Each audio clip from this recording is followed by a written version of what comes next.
So, hello, good afternoon. So, this is the continuation of our topic about linear differential equations of order n.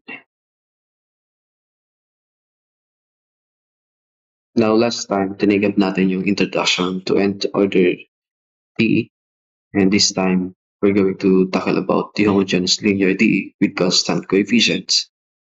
And itong isa, yung non-homogeneous linear differential equation with constant coefficients. So, for the introduction, balikan natin. So, meron tayong nth order differential equations sa form na to. So, pag ginan natin yan, pag meron tayong nth order linear differential equations sa form na to, in which yung dependent variables or variable y needs derivative of various orders. So, meron tayong makikita isang variable and meron ding naka-derivatives. It's either first order, second order, up to nth order. So, appear linearly in the differential equation. And the coefficients, yung a sub 0 times x, a sub 1 times x, up to a sub n times x, and the right-hand side f of x are functions of x only. Then if the coefficients a sub 0, a sub 1, up to a sub n are constant, then the equation is linear, ordinary differential equations with constant coefficients. So, with the differential operators, ang gagamitin natin is the capital D operator is defined as, so dy is equivalent to dy over dx. So ibig sabihin, dy is taking first order derivative of y with respect to x. And kapag second derivative naman, yung d squared, big D squared y is equal to, kaya pwede mong isulat as d times dy for second derivative, or second derivative is taking, or d squared y is taking second order derivative of y with respect to x. And hanggang sa umabot ka sa, kung meron kang nth order. So this is also equivalent to the nth order kapag naka dy over dx na notation, where n is a positive integer. Where yung dy raised to n is taking nth order derivative of y with respect to x. Again, hence the operator is a differential operator. Applying the operator in a function f of x means differentiating f of x with respect to x, that is d of f of x is equal to, or equivalent to d with the derivative of the function with respect to x. Now, for the properties of the d operator, so the following properties of the d operator can easily be verified. Kung titignan natin, ito yung, kung galing ka dito sa d operator, tapos meron kang mga variables yan, function y sub 1 multiplied by x plus y sub 2 of x. So that's also equivalent sa derivative ng y sub 1 plus y sub 2. And the other notation is the derivative of y sub 1 plus, kumbaga katabi niya yung y sub 1, instead na i-multiply unang d over dx. And that is also equivalent sa operator d, tapos multiplied by y sub 1 plus d times y sub 2. And kung meron pa yung constant, same thing. Sineseparate na natin yung constant. Then, i-write natin yung dy over dx sa d operator. Then, we have y. And sa number 3, property. So, kung meron kang constant, tapos meron kang function, so pwede mong i-separate yung constant kung meron. So, c sub 1. Tapos multiply by the d operator, or the derivative of y sub 1. So, ito yung makikita natin pag ginagamit natin yung d operator as a notation dun sa derivatives or sa differential equations na sasagutan natin. And for example, we have number 1, 6x squared multiplied by d squared y divided by d squared or dx squared plus 2x multiplied by dy over dx minus 3y is equal to x cubed times e raised to 2x.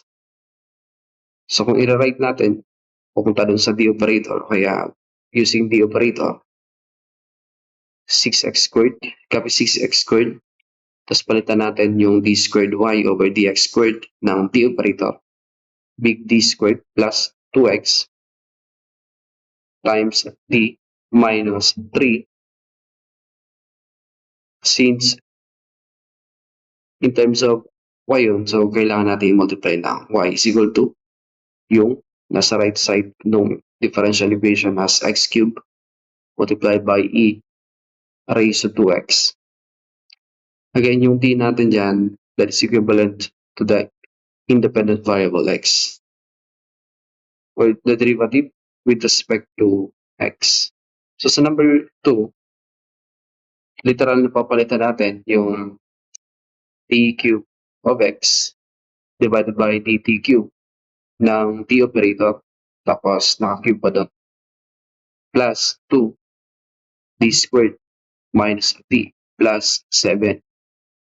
Since lahat yun merong x, so ang gagawin natin, that will be multiplied x is equal to 3 sine 80, yun nasa right side. Again, yung d is equivalent to d over dt. So the independent variable is d. Okay, napunta tayo sa homogeneous linear differential equation with constant coefficients. So for the solution of the homogeneous linear ordinary DE, so section na to, we consider the special case of nth order homogeneous linear differential equation in which all the coefficients are real constants. That is, we shall be concerned with the equation a sub 0 multiplied by dy raised to n all over dx raised to n. So ito yung concern natin, which is yung a sub 0, a sub 1, hanggang a sub n minus 1, hanggang a sub n, lahat yun real constants. So we shall show that the general solution of this equation can be found explicitly. So in an attempt to find out or to find solutions of a differential equation, we would naturally inquire whether or not any familiar type of function might possibly have the properties that would enable it to be a solution. Now, the differential equation requires a function. So yung kailangan natin yung function na yun. So ang hinahanap natin function is in the form of y is equal to e raised to mx, where yung constant m will be chosen such that e raised to mx does satisfy the equation. And then assuming that y is equal to e raised to mx is a solution for say certain m, pwede natin i-rewrite as dy over dx is equal to me raised to mx. For second order naman,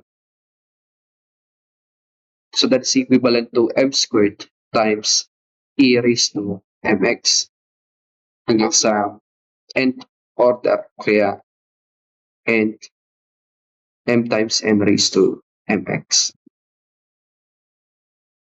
Na pag sinubstitute natin sa 4 point or dun sa equation, we have a sub 0 multiplied by m raised to n times e raised to mx plus a sub 1 times m raised to n minus 1 times e raised to mx plus hanggang dun sa a sub n times e raised to mx. So that is equal to 0. Then, i-factor out natin yung e raised to mx. Since common factor yon, so therefore meron tayong equation nung nasa loob and matitira tong nasa loob kasi nilabas natin yung e raised to mx dun sa kada term. Since e raised to mx must not be equal to 0, we obtain the polynomial equation in the unknown m.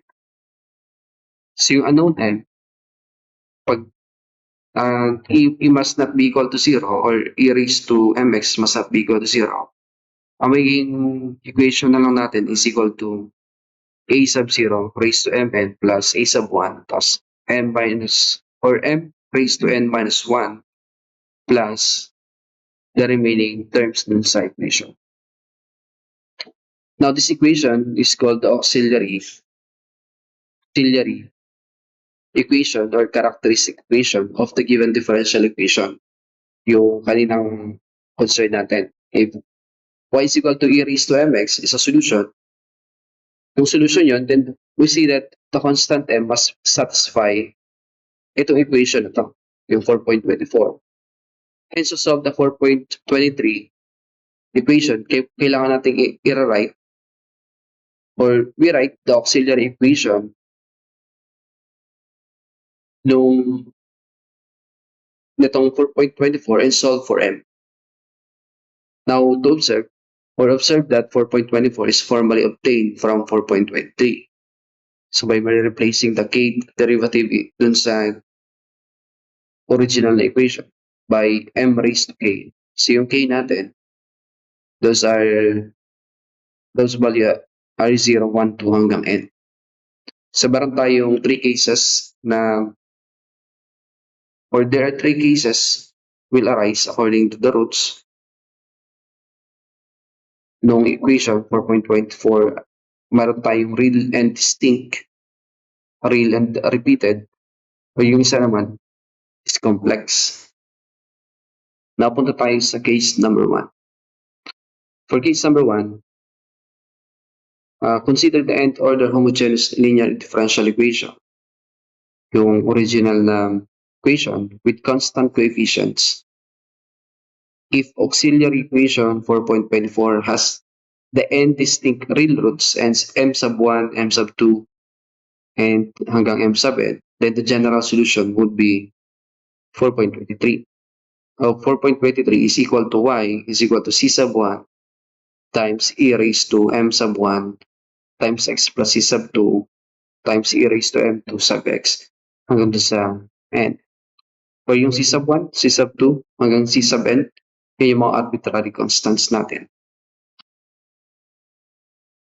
Again, dun sa case na to, distinct real roots ang kalalabasan nung equation 4.24.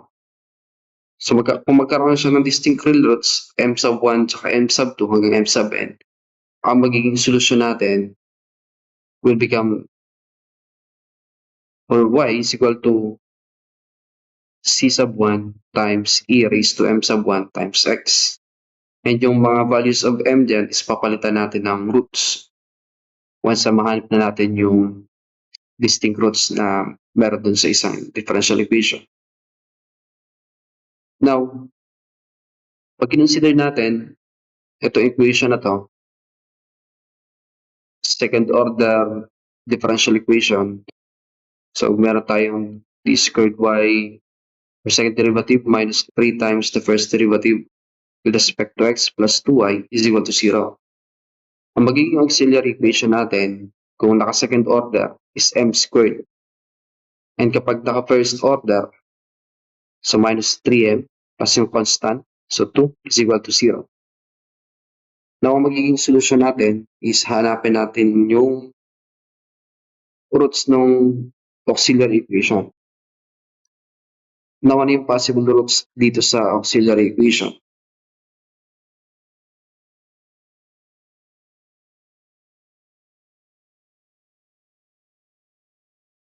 M minus 2 tsaka m minus 1.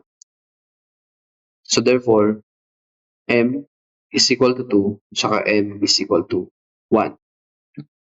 So ito yung dalawang distinct roots na tinukoy dito sa case number 1. Now, kung alam na natin yung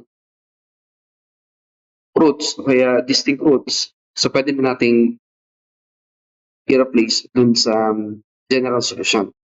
Kaya dito sa y is equal to c sub 1 raised to e raised to times e raised to m sub 1 times x plus c sub 2 times e raised to m sub 2 times x. So yung y natin, magiging solution c sub 1 multiplied by e, ano yung m sub 1? So gawin natin m sub 1, itong 1. So meron tayong raised to x plus c sub 2 multiplied by e raised to, ano yung m sub 2 natin? 2x or 2. So therefore, ito na yung magiging solusyon natin. So again, for case number 1, pag meron tayong nth order homogeneous linear differential equation 4.23 with constant coefficients, if the auxiliary equation dun sa 4.24 has the n distinct real roots, so case na to, real roots or distinct real roots yung meron tayo, then the general solution will be y is equal to c sub 1 e raised to m sub 1x. So, sa case natin, sa problem is, ang general solution natin is y is equal to c sub 1 multiplied by e times a raised to x plus c sub 2 times e raised to 2x. Clear yun? Yung kapag meron kang second order, that is m squared. And kapag first order, kung may constant, so that is equal to negative 3m. And pag constant na lang, we have 2. Ngayon, kunin mo lang yung roots, then substitute mo dun sa general solution. Okay? Okay, for case number 2, pag kinonsider natin yung nth homogeneous linear differential equation sa 4.23 with constant coefficients, kung yung auxiliary equation daw has the real root m during k times, then the part of the general solution o 4.23 corresponding to this k-fold repeated root. So, ibig sabihin, kung repeated root yun, yung e raised to mx is magiging pare-parehas sa kada term. So, therefore, pwede mo i-factor out yun sa kada term. So, c sub 1 plus c sub 2 times x plus c sub 3 times x squared and so on up to c sub k times x raised to k minus 1 will be multiplied dun sa nakuha natin root. If, further, the remaining roots of the auxiliary equation are distinct real numbers, kung lumabas dun sa mga roots real distinct numbers naman, then the general solution of 4.23 is magiging ganito. So, we factor out yung e raised to mx plus dun sa hindi magkaparehas, then you have the general solution. If, however, any of the remaining roots are also repeated, then the parts of the general solution 4.23 corresponding to each of these other repeated roots are expressions similar to that of the corresponding to n in part 1. Now, for example, di ba meron tayong given problem as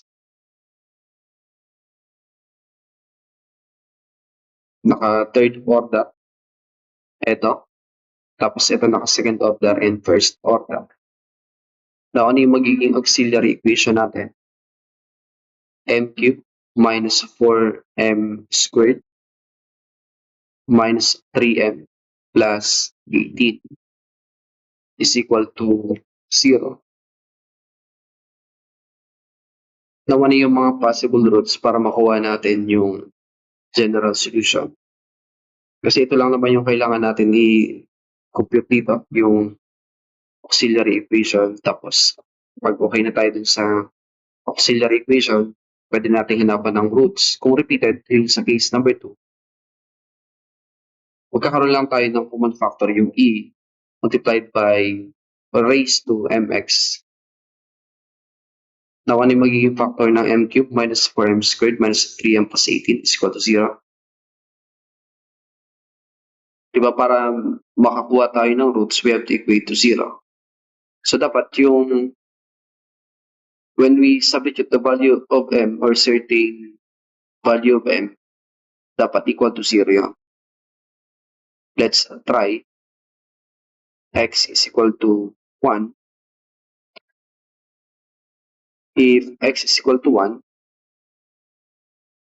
m cubed or 1 raised to 3 minus 4 multiplied by 1 squared minus 3 multiplied by 1 plus 18 is equal to 0.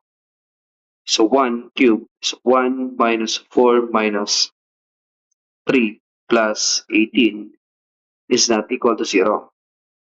Now let's try x is equal to 2.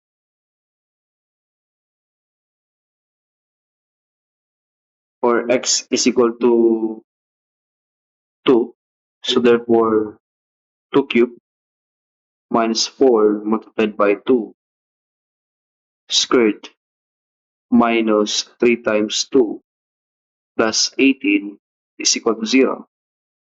Then we have here 8 minus 16 minus 6 plus 18 also is not equal to 0. So let's try x is equal to negative 2. For example, pag sinubstitute natin dun sa auxiliary equation,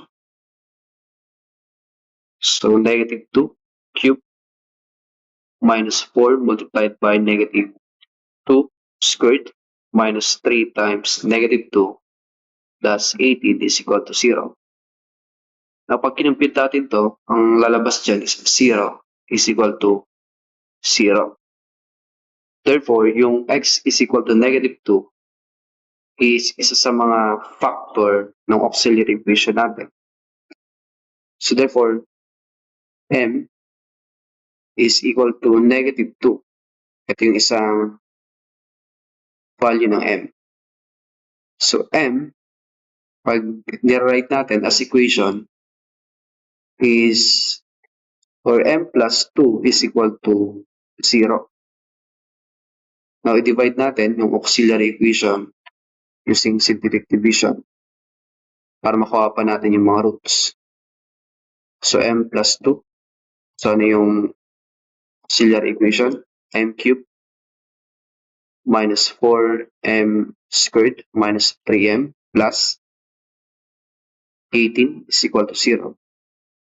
So, wala na yung 0 dito sa dulo. So, di na included.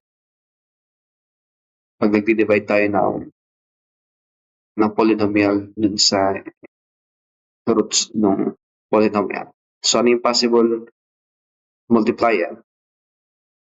So, m squared. So, m squared multiplied by m, meron tayong m cubed.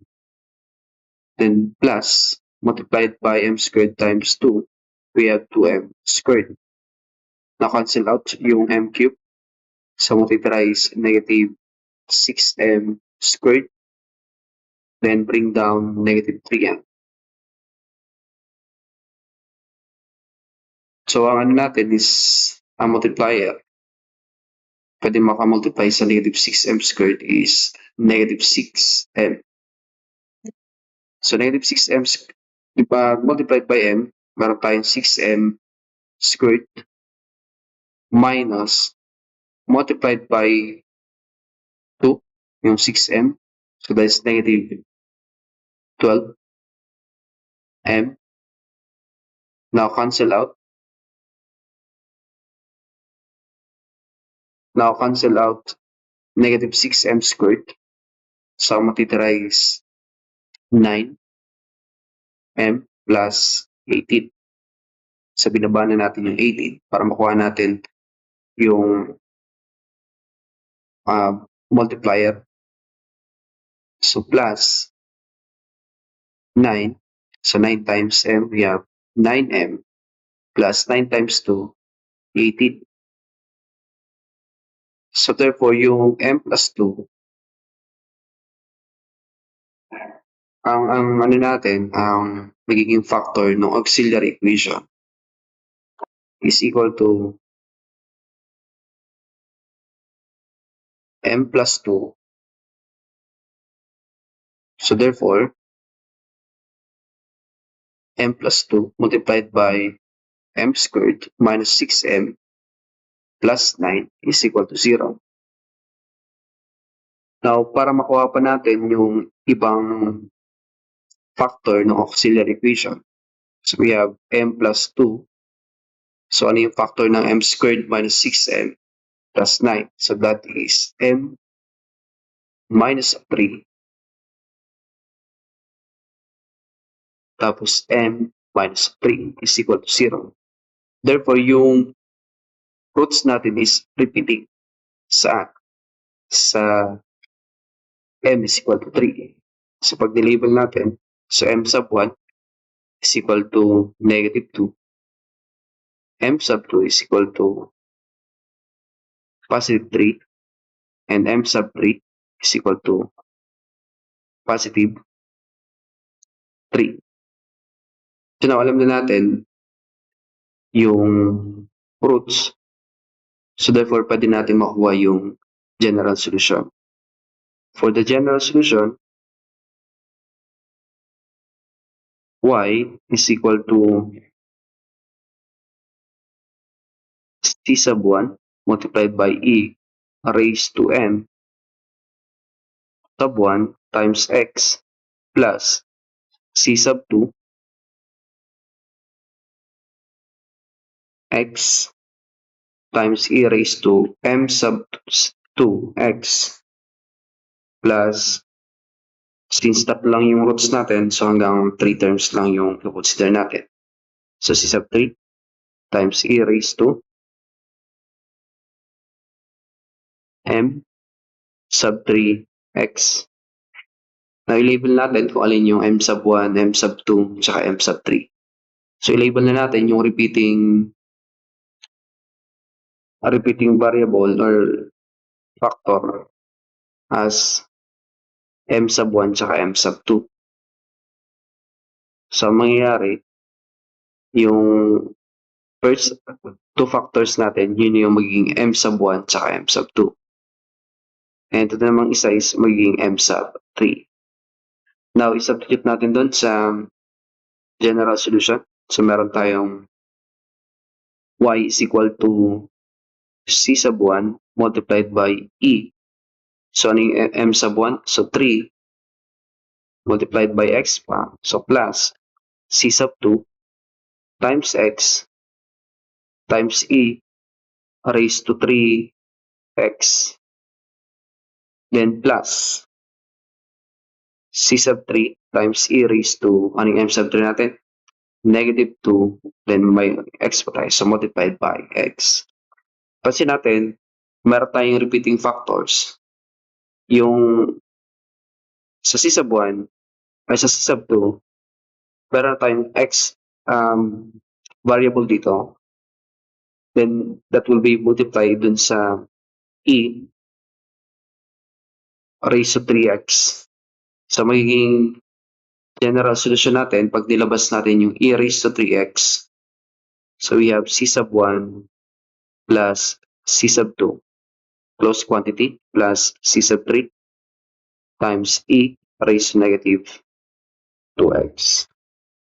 Now, sa madaling sabi, kaya pag nire-write pa natin dyan sa tamang form, c sub 1 plus c sub 2 multiplied by e raised to 3x plus c sub 3 times e raised to negative 2x. So, ito na yung magiging general solution natin. Again, kapag meron kang repeating factors pagdating dun sa auxiliary, so first you have to transform yung given differential equation kung hanggang nth order man yan. So, therefore, kung meron ka ng auxiliary,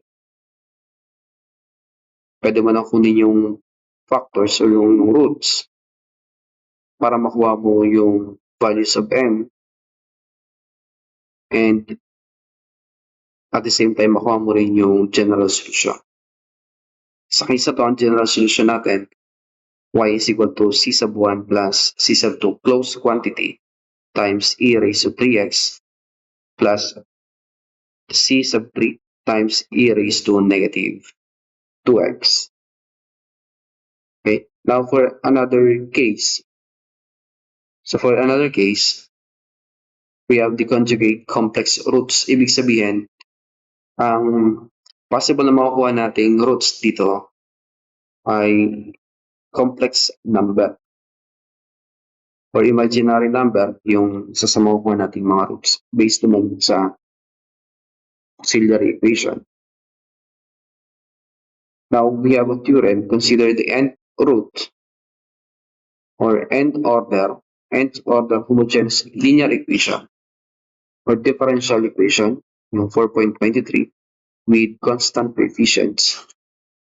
If the auxiliary equation 4.24 has the conjugate complex roots a plus bi and a minus bi, neither repeated, then the corresponding part of the general solution is equal to y multiplied by, or y is equal to e raised to ax, then multiplied by c sub 1 sine bx plus c sub 2 cosine bx. If, however, a plus bi and a minus bi are each k-fold roots of auxiliary equation, then the corresponding part of the general solution will become y is equal to e raised to ax, then multiplied by nung mga terms dito sa loob, kung hanggang ilang ulit man yan, then sine bx plus yung mga factors or yung corresponding part ng solution times multiplied or times cosine bx. So makukuha mo na yung general solution using this form. Again, sa case na to, meron tayong conjugate complex roots na makukuha pagdating dun sa auxiliary equation. Kapag madaming roots na lumabas, which are complex conjugate roots or complex roots, pwede mong isulat as this equation na nabanggit dito sa baba. Okay, for example, find the general solution of the second order differential equation. So d squared y divided by dx, or with respect to x squared plus y is equal to 0. Now sa case natin, pag ginawa natin yung auxiliary equation, we have m squared plus 1 is equal to 0. Tapos, lipat natin yung 1 dito sa right side. M squared is equal to 1. Then take or apply squared both sides. M is equal to positive or negative 1. Ang magiging negative yung kalalabasan. So ito magiging negative.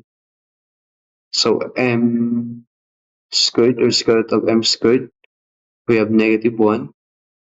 So naka-square pa to. So we have positive or negative I. So ito yung roots ng auxiliary equation natin.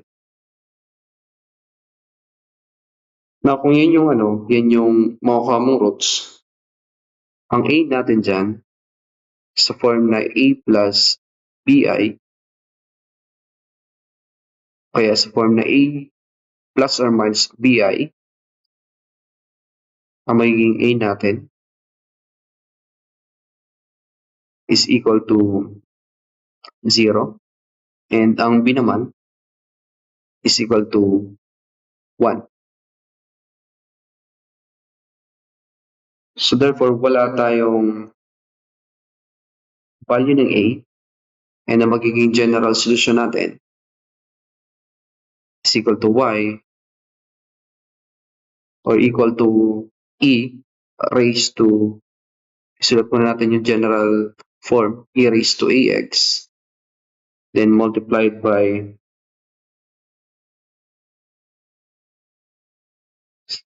c sub 1 sine bx plus c sub 2 cosine bx. So, kung i-write natin, substitute natin yung a. So, meron tayong a raised to 0x, then multiplied by c sub 1.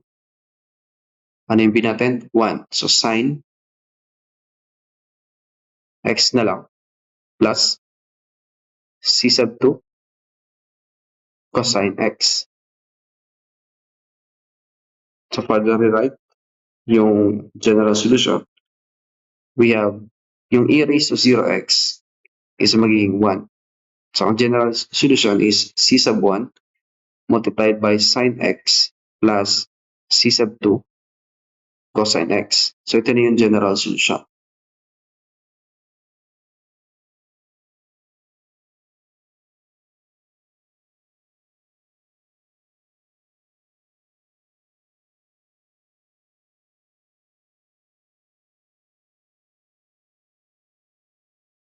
Okay? So, yun yung general solution. So, tama.